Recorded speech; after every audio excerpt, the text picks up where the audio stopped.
कुमकुम भाग्य का सबसे बड़ा मोड़। जब प्रार्थना ने खुद की किस्मत खुद लिखनी शुरू की।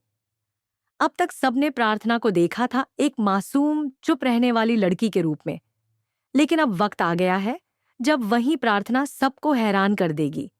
स्मिता, जो खुद को सबसे चालाक समझती थी, अब कांप उठेगी प्रार्थना की ये नई झलक देखकर, क्योंकि प्रार्थना अब बन चुकी है एक आत्मनिर्भर, पढ़ी लिखी और समझदार बिजनेस वूमन।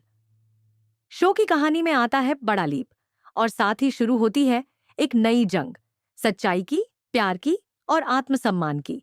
रौनक, जो प्रार्थना की भलाई के लिए अपनी शादी छोड़ देता है, आ जाता है उसकी शादी रोकने। वो सबको भव्य की सच्चाई बताता है, लेकिन कोई नहीं सुनता। और फिर होता है सबसे बड़ा धमाका। रौनक खुद मंडप में बैठता है और भावेश को कमरे में बंद कर दिया जाता है।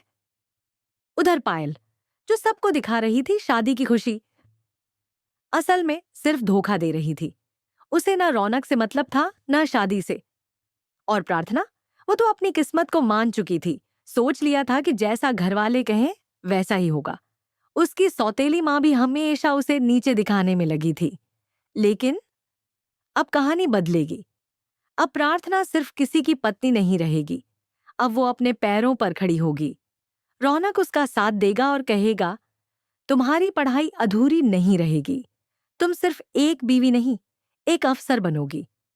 और यहीं से शुरू होगी एक नई शुरुआत, जहां प्रार्थना बनाएगी अपनी एक अलग पहचान, एक स्ट्रॉन्ग, सक्सेसफुल बिजनेस वूमन के तौर पर। क्या आप तैयार हैं उस प्रार्थना को देखने के लिए जो अब किसी पर निर्भर नहीं बल्कि खुद के दम पर आगे बढ़ेगी?